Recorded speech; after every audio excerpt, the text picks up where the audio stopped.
Hi, welcome to another episode of Unboxing Entrepreneurship.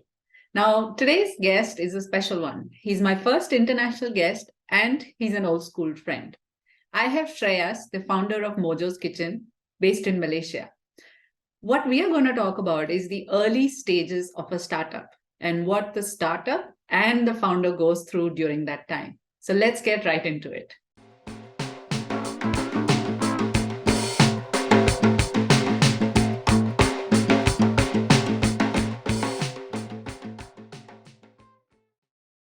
Hi, Shreyas. Welcome to Unboxing Entrepreneurship. Hi, Pallavi. How are you? Good, good. So for the people who are watching this, Shreyas and I, we were just calculating that we have known each other for 25 years. We were classmates in 11th and 12th. So it's a long, long time. Yep. Time flies. Absolutely. So Shreyas, you are a recent entrepreneur. So tell us a little bit about how you actually got to that point. Right. So my company, Mojos Kitchen, was founded by another friend of mine, a senior from B school. So Hmm. he had quit his corporate job to start this central kitchen. This Hmm. was prior to the pandemic, and he'd asked me to join him, but I was in the middle of a transition, so I was moving, to overseas to another country with a assignment for my company, and I didn't want to take the risk of getting into entrepreneurship at that point of time. Hmm. But then they say things have to happen if they have to. So 1.5 years down the line, I was based in Bangladesh that time. I Hmm. was managing my country operations for my company, Hmm. and my family was here in Malaysia. So Hmm. I have a small kid. So 1.5 years down the road, two things happened. One, the realization happened that this two country thing wouldn't work for me with my family here, and I was working there. Yeah. And second thing, of course, the pandemic. So which saw me, uh, excuse me, yeah, the pandemic saw me being cut off from my family for almost 6 months, Yeah. and that really kind of made me relook at my future, and I decided to quit my job, come back to Malaysia, and join my friend in the venture. And by that time, of course, the venture had also taken different shape from Hmm. being a pure play, brick and mortar food business. Hmm. We had to pivot to something else, but I think I'll talk about it a little later. Yeah, Yeah, yeah. that's So, how it is. Yeah. all right. So, I mean, the pandemic obviously played a very important role in in you deciding to become an entrepreneur. I did forget to mention that you are also our first international guest, so that's very interesting. Thank you. And Honored. from the conversations that we'd had before, what has been interesting is that your journey through your venture is very similar to what we go through. So, which just goes on to show that every entrepreneur goes through the same stages, whether you're in India or in Malaysia. So, all right. So now tell us about Mojo's Kitchen, what it was and what did it become? So Mojos Kitchen was founded somewhere in the second quarter of 2019. I mean, May 2019, more Hmm. precisely. And the company was registered as a private limited company in Malaysia, of course. Hmm. And it began as a one point kitchen, where a central kitchen. It Hmm. was. I mean, we hadn't intended it to be a central kitchen, but it began with one location, one kitchen, Hmm. and the plan was to basically send out cooked food, Hmm. to locations, food courts in about a 5 kilometer radius from Hmm. the kitchen. Hmm. So initially we began with like one, taking space in one food court, and food, used to be delivered, cooked in the morning, between 6 and 8:30, Hmm. and food would be dispatched to the food courts, and would start getting served by around 10:30, 11. So Okay. so we had a sales team there in that particular food court, and they would sell the food, and the food was, I mean, the target audience was the office crowd. Hmm. So who really, so there's a big culture of, people don't really carry food from home in Malaysia. So Yeah. there's a lot of eating out that happens. And so, meals also have to be uh, well priced, because, you're virtually eating out every single day, your Hmm. meals, so lunch, dinner. So, so people tend to be a little conscious of the pricing. Hmm. And the sales team would, basically sell out the food, during lunch. And Hmm. then the stall would be closed, and team would come back and prepare Hmm. for the next day. Hmm. And beginning with one location, we expanded very quickly to about 7, 8 locations in about 8 months' time. Hmm. And I mean, it was never I mean, I was, of course, on my corporate job at that point of time. So this Hmm. is experiential, Hmm. Hmm. learning that I'm just sharing from my Hmm. partner. And so it was a good time. A lot of money was made. Whatever money we made, we kept reinvesting in the business, in expanding locations, Hmm. and things looked quite good. And we were Hmm. very clear and focused. We were offering only Arabic food, Hmm. and we had chefs from Yemen and yeah, and Hmm. Saudi Arabia, who were cooking. Hmm. So it was pretty authentic. Uh, but suddenly, March 2022, the lockdowns began, and we were shut for 5.5 months. Hmm. And that's when I joined the company. Hmm. And we really had no choice but to, close down all the locations. And we Yeah. were left with only the central kitchen. And Hmm. that's during that time, when we were, there was nothing. We were just paying rent, Hmm. no sales. We had to lay off all our workers and, all our team. That was the time when we really, kind of brainstormed and tried to figure out, what we could do with it. And Hmm. that's when we decided to pivot to a proper central kitchen model Hmm. with our own app. Hmm. Now there is a reason, so why we decided to go with our own app, and I think that I'll expand on it later. Hmm. And the plan was to offer multiple cuisines on the app, get cooking partners, Hmm. not employees, cooking Hmm. partners who would come in, Hmm. who would cook. People who had lost jobs, young graduates who just got out of university and, culinary colleges, Hmm. and, weren't finding jobs because of the COVID pandemic. Hmm. Hmm. And they could come cook and sell their products on the app. We would Hmm. help with the branding and all the marketing, aspects. Hmm. And they would keep a major part of the commission. Yeah. So initially began as a B2C pivot, Hmm. but when we realized the big potential of the corporate business, Hmm. we took a big plunge into the B2B space as well. Hmm. With this in yeah, brief is what we did. Okay, so there's a lot of change that obviously you went through in the first, maybe the first 6, 7 months of the pandemic, right? There are a lot of new things that you were trying. And what we've realized is that, it's at that point, or it's at the early stages of any kind of any startup, which is where all the experimentation is happening. Now, did you have a very large team who was helping you, or was the bulk of the work being done by the founders? Oh, it was a very, very lean team, very small team. Me, my partner, founder and co-founder, and that's the two of us, of course. Hmm. And we had one person who was also a director on the company, a junior resource though, Hmm. and he was primarily the operations Hmm. person. Hmm. And Hmm. of course, we took a couple of chefs on full employment basis. So it was Hmm.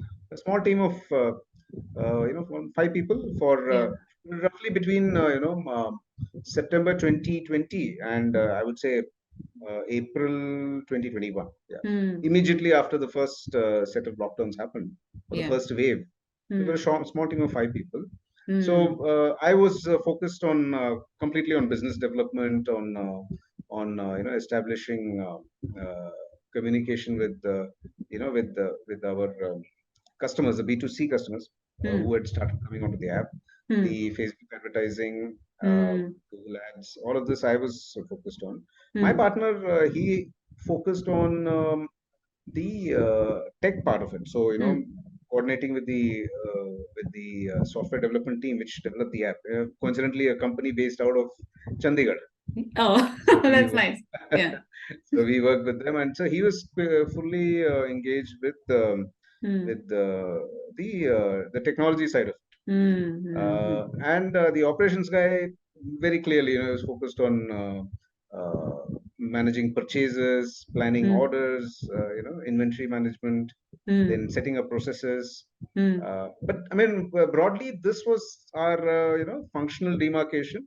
Yeah. But like you rightly said at the beginning, Hmm. founders or co-founders don't, they have their hands full, so they have to do everything.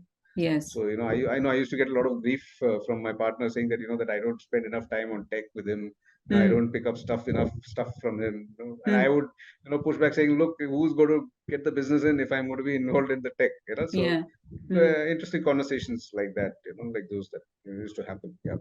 Yeah, yeah. I also get asked this a lot that, after working in a job for a long time, how hard is it to have a startup where you have to be hands-on and, you don't like, when you're working in a company at a certain level, obviously you have a team of people who are executing something and you have the freedom to be more strategic and you have the freedom to think about the high level things.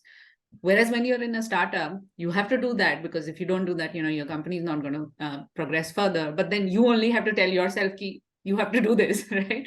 So was that a challenge for you? Were there any things that you found difficult to do? How did you go about changing your mindset? Very, very, I mean, a very good question. It was a challenge for me, because I think over my 14-year corporate career, Hmm. I had risen to a level, where I had become the boss, so to say, Yeah. like and I didn't have to move my as sorry my language, ass around, to get things Yeah. done. So I had the teammates, my Hmm. teammates, my boys, they would get Hmm. the things done. So Hmm. I found it difficult initially, especially like when you are handling a central kitchen. It looks very glamorous from the outside. You have an app, and you do business development and stuff like that. Hmm. But it's a food business, so you have to be very, very on top of what's happening in the kitchen. Yeah. So in terms of basic things like piping work, if there are issues with the piping which might Yeah. crop up suddenly, Yeah. you'll have to get your hands dirty, figure out what's happening, and then call the Hmm. plumber and stuff like that, and Hmm. get them done. And during the pandemic, all these services were also under a lot of Hmm. restriction, right? So there were a Hmm. lot of things that we did. I mean, I can share with you, I've never ever dreamt in life that I would learn to paint a wall. That's what you Entrepreneurship made did. me do that. Yeah, Yeah. I did that because we wanted to our so we had a small eat-in place as well as a small place for delivery riders to come sit down and Hmm. collect the food, Hmm. and it seated around 40 people, so 40 people could eat there. Hmm. We just decided, we didn't like the look of it, and we Hmm. wanted to give it a more vibrant look. So we decided that we wanted to change the color. Hmm. So no, so my so this is where the change happened. So uh, maybe 6 7 months earlier, if we had Hmm. discussed that, I would have said, okay, come on, let's call the painter and pay the painter and get him done. Yeah. But looking at our finances and looking at how much the painting job would cost, Yeah. I mean, it's not India, so Malaysia is the wages are much higher here. Yes. So so we decided to so my partner, I mean, my partner is very good at this. So he did he looked up YouTube, how to paint a wall. He figured how it was done. Then we bought all the stuff and we did the painting ourselves, and it actually turned out quite well. Yeah. So the people who visited our place, to Hmm. eat, pick up food, they really like the interiors. So things Hmm. like this, you'll have to do. You can never, and it was difficult for me, especially the first, maybe 6 to 9 months to Hmm. get my hands dirty. Yeah. But I think I learned some bit of it was also by seeing my partner, who was so much Hmm. eager to pull back his sleeves and get things done. Hmm. So yeah, so that has definitely changed. So that's a big mindset I see in myself, 2 3 years down the line, Hmm. from where I was when I was in corporate. Yeah, that's pretty great. I mean, I've also gone through that phase, where you come from a very large team mindset, and then you think, oh, I could deploy this solution really quickly. Then you look at your finances and say, no, that's not going to happen, right? So you have to be more mindful, obviously, about where you're spending, and you also then have to look at yourself and say, okay, maybe yes, I could hire someone to do it, but equally so I can do this myself, like what we call jugad, right? So you talked a little bit about the app, and we've talked earlier about the tech solutions that you were offering. Now, were you equally, I would say, was it equally difficult for you to spend on the tech, or is that something that actually was helping you to grow your business, so that was relatively easier to focus on? Uh, no, I think the app. So our business model, the app was, is a key player in the whole, Hmm. model or whole promise of Mojos Kitchen. Yeah. So there was no hesitation in spending on it. Hmm. But the initial research that we did was, or the discussions initially were, which took almost a couple of months, was, Hmm. whether we should go for a a plug and play solution, Hmm. or go for a native app, right? Am I, Hmm. so Yeah. whether to build it ourselves with Hmm. a tech company. So that almost 2 to 3 months discussions happened on that front. So Hmm. we met a couple of companies here in Malaysia, and also spoke to some developers in India. Hmm. And in fact, we tried a solution with the developer in fact, for a month also. Hmm. Uh, we realized that, at this stage, being a bootstrap business, Hmm. going for a, for our own app, was definitely not the wouldn't be the approach. We would Hmm. rather prefer a plug and play solution, immediately. Hmm. And then, once we are, we so we had plans of, we have plans of raising funding, and so Hmm. once the funding comes in, we would probably invest in our own full-fledged app, Hmm. Hmm. completely developed for us. Hmm. So Hmm. therefore it was not a difficult decision at all. Hmm. Yeah, Got it. we did go through an experience with, when we tried the one developer's app for about a Hmm. month and a half. We were not Hmm. happy, so then we quickly moved to another plug and play solution, Hmm. Hmm. and that's Yeah. the app is running on that right now. Yeah, Yeah. Yeah. So the app was the big star of really your offering, and that could not be compromised upon. correct. Hmm. Hmm. And this is Mojo's 2.0. So Mojo's 1.0 was a very brick and mortar business. Yes. So the app came in the second phase post pandemic. Yeah. Yeah. Yeah. All right. Okay. You did tell me a little bit about did one jugadu tech solution that you did do, which was the tracking. Do you want to share that experience with us? Yeah, of course. I think that's so. We are very proud of having tried a lot of things, in the first 1.5 years, Hmm. on and having failed at a few, Hmm. but we are very proud of having tried a lot of things. So one of Hmm. the things that came out was that we had just bagged a new corporate client, and Hmm. for meal deliveries. It was Hmm. a hospital, a Hmm. specialty hospital. And during one of our early meetings with them, with their marketing team, and they just kind of they shared with us that they were, that because of the pandemic, now they were doing virtual meetings Hmm. with the general physicians. So this is a Hmm. basically, so what happens is this: all these hospitals, they have tie-ups with general physicians, and Hmm. they have these knowledge development seminars that happen, Hmm. and where they invite the general physicians, and of course lunch food is a very important component in Hmm. those meetings. Hmm. And so basically these are all kind of evangelists who then go ahead and promote the hospital Hmm. to their patients, if if specialty care is required. Now, Hmm. because of the pandemic, these seminars could not happen, Hmm. physical seminars. Hmm. So they were wondering, so they had started doing virtual webinars with the with the GPs, or the general physicians, logging in Hmm. from different parts of the city, Hmm. from their clinics. Hmm.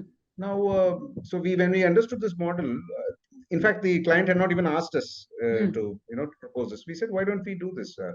We will take care of the delivery. Let us, whenever you organize a seminar, you decide. We'll give you an option, a few food options, few different cuisines. Because by that time we had expanded beyond Arabic to to 4 5 different other cuisines with cooking partners and all. And we said we'll give you provide you the tracking through that. So you just let us know the time when you would want food to deliver, and between a certain slot, or half an hour slot, food would be delivered to all the different locations, 40 50 locations, and you would be able to get a real life real time tracking of it. Now the real time tracking was very simple, we basically, the delivery was done by third party providers. Like, there's a company called Lala Move here. Now their app provides live tracking of the delivery. All we did was put together an Excel sheet with the different routes. So we did. So our job was to do the routing, plan the routes. So single a delivery rider would deliver to about 7 8 locations. We just put together an Excel sheet showing the status. Food dispatched, on the way, delivered. And we linked that to our to a page on our website, and through Google Studio. And we provide that link, provided the link of our our web link basically to the client. And the status, what we would do is we would just update the Google sheet every time the food status changed, the delivery status changed. And every 15 minutes it would get updated on the on the website. Now this was something heartbreaking, and it was a very basic solution. So I think from the client side, they would have thought that, wow, this is great tech and all that. You guys must have invested in a lot of money and stuff like that. Yes. But we knew, we know that it was not. It was basic, basic technology. And so this, we call this the virtual food delivery. The product was called a virtual food delivery.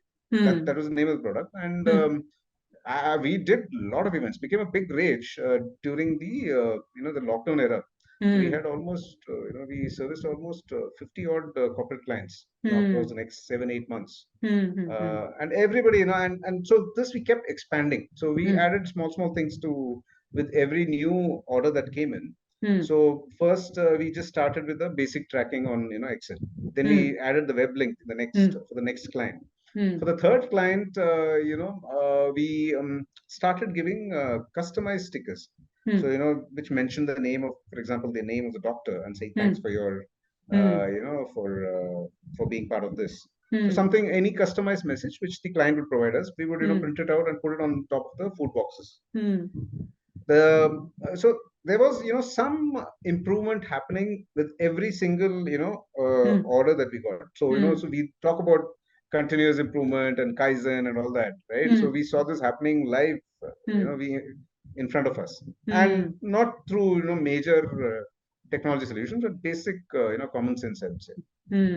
So yeah, I think that was something which was really revealing for us. And there was nobody in the industry who did this. So we were a very small, we are a very small player. There are very big catering companies in Malaysia who have heritage of 30 40 years. But during the pandemic, there was nobody who did this.